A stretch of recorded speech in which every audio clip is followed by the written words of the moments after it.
चढ़ाने अजमेर शहर में हमारे हम लोग यही के हमारे अजमेर शहर के हमारी शोभा बढ़ाओ हमारी चादर में पेश हुई आके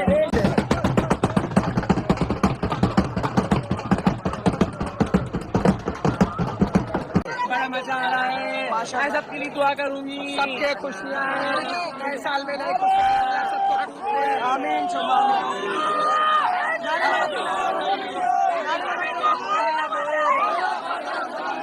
को धमकी भी कल दी गई। हम भारत में 30 करोड़ हो गए। आपकी गिरफ्तारी हुई थी? हाँ, अब जैसा आपने प्रशांत भूषण वाले में बताया हुई गिरफ्तारी।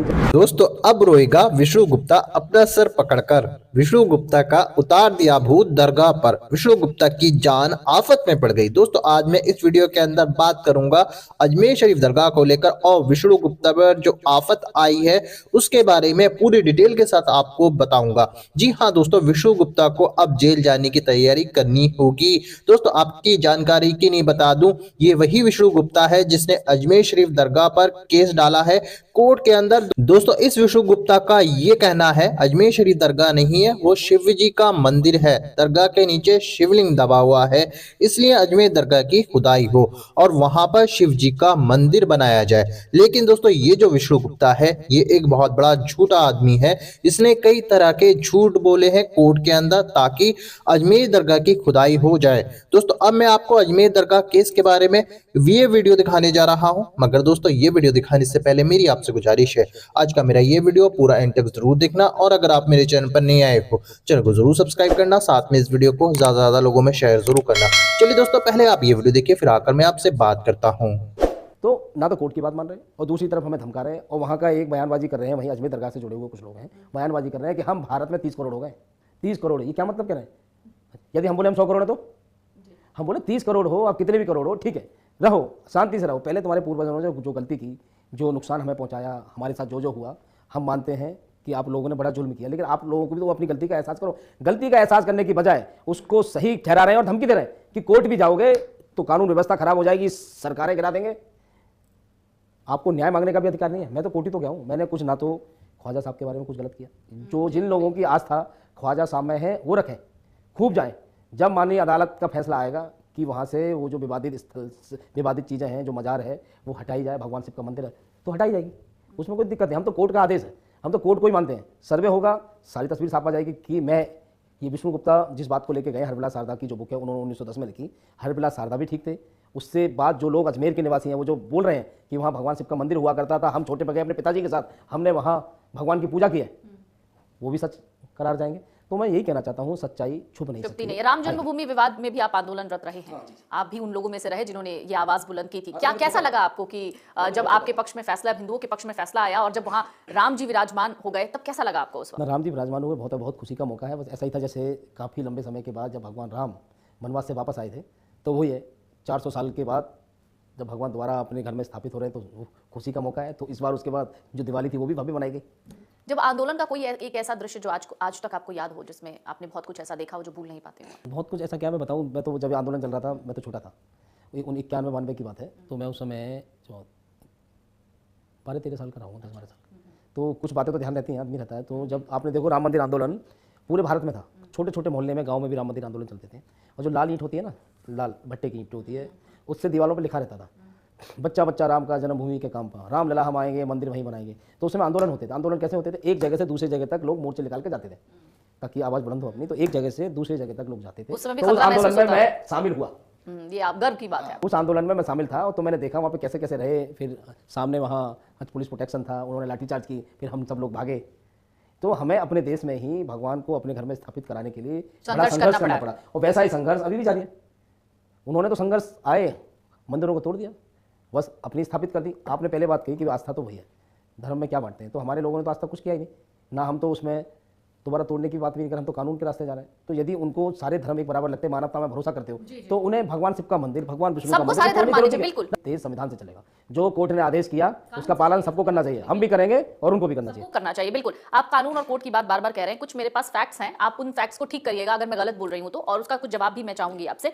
कुछ फैक्ट्स हैं कि आपके और आपके संगठन के खिलाफ बहुत सारे केसेस दर्ज हो चुके हैं। उसमें एक रिपोर्ट कहती है कि अक्टूबर 2011 में विष्णु गुप्ता और बीजेपी के तजिंदर पाल सिंह बग्गा के खिलाफ प्रशांत भूषण पर कथित रूप से हमला करने के कारण केस दर्ज हुआ है। एक सुनते रहिएगा एक एक करके। दिल्ली पुलिस ने गुप्ता को गिरफ्तार भी किया, आपको गिरफ्तार भी किया था। अक्टूबर 2015 में एक बार फिर दिल्ली पुलिस ने उन्हें केरला हाउस में बीफ परोसे जाने की झूठी जानकारी देने के आरोप में गिरफ्तार किया था। फिर 2016 में उन पर पाकिस्तान इंटरनेशनल एयरलाइंस के स्टाफ पर हमला करने और बाराखंबा रोड पर स्थित एयरलाइंस के दफ्तर में तोड़फोड़ का आरोप लगा था। इसके बाद दंगा करने, संपत्ति का नुकसान करने, आपराधिक साजिश रचने जैसे मामलों में भी केस दर्ज हुआ। आपके खिलाफ दिल्ली में सीपीएम दफ्तर में भी आप घुस गए थे। पार्टी के महासचिव सीताराम येचुरी जो अब नहीं रहे, उन पर हमला किया था। दिल्ली पुलिस ने यह केस दर्ज किया था जिसमें आपकी गिरफ्तारी भी हुई थी। एक और रिपोर्ट है, कहती है कि 2020 में हिंदू सेना ने इंडिया इस्लामिक कल्चरल सेंटर के साइन बोर्ड पर कालिख पोती थी, उस पर जिहादी टेररिस्ट इस्लामिक सेंटर लिखकर चिपकाया था। इसके लिए आपके खिलाफ केस दर्ज हुआ था। हिंदू सेना के सदस्यों पर AIMIM चीफ असदुद्दीन ओवैसी के घर पर हमले का आरोप है। सितंबर 2021 में आप ही के संगठन के 5 सदस्यों को गिरफ्तार किया गया था। और ये 2-4 फैक्ट्स, अब इसको आप करेक्ट करिए। ऐसा है कि जहाँ तक प्रशांत भूषण की सवाल है, तो उन्होंने एक बयान दिया था कि आप कश्मीर को आज़ाद कर दीजिए जन्म। वो ये मानते थे कि कश्मीर भारत का गुलाम है।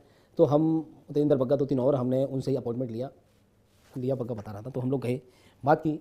तो वहाँ हमने कुछ शुरू करने से पहले ही उनके स्टाफ, जैसे हमने पूछा कि आपने ऐसा बयान क्यों दिया, तो उनके साथ बैठे हुए उनका स्टाफ और उनके लोगों ने ही हमारे साथ हाथापाई चालू कर दी। तो हमें जब कोई हम पे अटैक करेगा तो आत्मरक्षा का हमें अधिकार है, उसका केस दर्ज है। तो उसमें जांच चल रही है। अभी कोर्ट ने हमें दोषी नहीं ठहरा दिया, जांच विषय है। पुलिस ने FIR, अब वही कोई बड़ा आदमी, सुप्रीम कोर्ट का वकील कोई शिकायत लिखता है तो उसकी बहुत जल्दी सुनवाई होती है, तो फटाफट से FIR हो गया हमारे ऊपर। तो यहाँ जितनी भी आप FIR बता रहे हैं, कहीं पे भी मेरा सीधा नाम इसमें कुछ है नहीं। कोई कार्यकर्ता यदि कोई गलत करता है, कोई भड़काऊ बयान देता है तो लोग तो भड़क जाते हैं, लेकिन उसमें ऐसा देखना चाहिए किसी भी देवी देवताओं के खिलाफ, किसी भी धर्म के खिलाफ, किसी को आदमी को ऐसे ही बयानबाजी नहीं करनी चाहिए कि जिसके खिलाफ दूसरे की भावना आहत हो और कोई आवेश में आके कुछ ऐसी वैसी घटना कर दे, जैसे कि आपके घर के बाहर जाके धरना दे दिया। और फिर भी हमने भी ऐसी हिंसा नहीं की। आप बता दिए इसमें हिंदू सेना में कहीं भी इस मामले में कि हिंदू सेना के ऊपर दंगा भड़काने का आरोप हो। कुछ कार्यकर्ता कहीं चले गए, उन्होंने संगठन के नाम पे किया, कोई लेना देना नहीं। जिन लोगों ने किया, आपके नाम पर FIR दर्ज नहीं हुई थी, जिन लोगों ने किया उन लोगों को पुलिस ने गिरफ्तार किया। कहीं मेरा नाम भी लिया, तो मैं कहीं सीधा कोई इन्वॉल्व नहीं हूँ किसी में भी। आपकी गिरफ्तारी हुई थी? हाँ, अब जैसा आपने प्रशांत भूषण वाले में बताया, हुई गिरफ्तारी। जब कोई मजबूत आदमी करेगा शिकायत तो एक्शन होता है। हम तो कमजोर हैं, फटाफट पुलिस कर लेती, फटाफट पुलिस FIR कर लेगी, हम अरेस्ट कर लेगी। कमजोर आदमी को तो कोई पकड़ लेता है कि हमारे साथ तो कोई पीछे भीड़ भी नहीं है। जैसे वो देखिए, अब कोर्ट का आदेश दिया, हजारों लोग आ जाते हैं दंगा करने, तो मेरे पीछे तो एक आदमी कोई नहीं आता, क्योंकि हिंदू जो है वो दंगे में भरोसा ही नहीं रखता। वो मानवता में भरोसा रखता है, शांति से जीना चाहता है। इसीलिए हिंदू ने क्या किया, मन में मंदिर है, मंदिर तोड़ देने दो। बहुत सारे, कोई मन में मंदिर है, हम पूजा कर लेंगे। वैसे ही उन्होंने क्या बनाया, भगवान शिव का मंदिर था, तोड़ देने दो, मजार बना देंगे, ठीक है कोई बात नहीं। भगवान शिव का एक चित्र अंकित है, हम ये सोचेंगे कि भगवान शिव के आगे ही झुक रहे हैं, मजार पे झुक रहे हैं, लेकिन भगवान को ही मन में हम झुक रहे हैं। तो आपके खिलाफ एक आखिरी सवाल, तो आपके खिलाफ जो आरोप लगते रहे हैं कि आप एक धर्म विशेष से नफरत करते हैं, इसका जवाब आप क्या देना चाहेंगे? क्योंकि देखिए, और भी लोग हैं जो इस पर बहुत सारे कमेंट करेंगे, आपके बहुत सारे इंटरव्यूज पे 100 लोग कमेंट करें। मैं चाहती हूँ कि हमारे इस प्लेटफॉर्म से आप उनको जवाब दें कि आप धर्म के लिए क्या सोचते हो और एक विशेष समुदाय को जो आप टारगेट करते हैं, ये बात कही जा रही है, उस पर आपका एक संदेश क्या होगा लोगों को? विशेष समुदाय क्यों है? कोई विशेष समुदाय नहीं। यदि ये भारत में विशेष बनने की कोशिश करेंगे, भारत में दंगाई बनने की कोशिश करेंगे, तो हर आदमी नफरत करेगा इनसे। आपके पूर्वजों ने पहले मंदिर तोड़ा, और अब भी आप बोल रहे हो कि राम मंदिर बन गया है, लेकिन ज़्यादा दिन तक नहीं रहेगा, इंशाअल्लाह वो बाबरी मस्जिद है। भाई कोर्ट के भरोसे, कोर्ट कानून में तो भरोसा रखो। अब जो लोग ऐसी बात करेंगे, तो उनसे तो हर व्यक्ति जो राष्ट्रवादी है, वो व्यक्ति हर एक व्यक्ति नफरत करेगा। तो मैं तो ऐसे लोगों से, तो हम भी नफरत करते हैं जो खाते यहाँ की हैं, बजाते पाकिस्तान की हैं, जो रहते यहाँ हैं भारतीय है, लेकिन सारी सभ्यताएं पाकिस्तान, सऊदी अरब, अफगानिस्तान की चलेगी। भाई आप जिस संस्कृति में रहते हो, उस संस्कृति के हिसाब से रहो, वहाँ के कल्चर को, वहाँ की संस्कृति को अपनाओ। आज तक आप भारतीय नहीं बन पाए, भारतीय आप जब तक नहीं बन सकते जब तक यहाँ की सभ्यताओं को आप नहीं अपनाओगे। तो बिल्कुल, बहुत अच्छा लगा आपसे बात करके, और हम चाहेंगे कि आप जिस आंदोलन में इस वक्त शरीक हैं, जब आप राम जन्मभूमि आंदोलन में शरीक थे, वहां भी आपने लड़कर ही सही लेकिन जस्टिस दिलाई, और आज अयोध्या का राम मंदिर। दोस्तों देखा आपने ये वीडियो, मुझको पूरी उम्मीद है ये वीडियो आपको समझ में आ चुका होगा। अजमेर दरगाह केस के बारे में आपको पता चल चुका होगा। दोस्तों आपकी क्या राय है इस वीडियो के बारे में, मुझे कमेंट बॉक्स में आकर कमेंट करके जरूर बताना। दोस्तों आज की वीडियो में बस इतना ही, मैं फिर मिलूंगा ऐसे ही दूसरी वीडियो के साथ, तब तक के लिए खुदा हाफिज।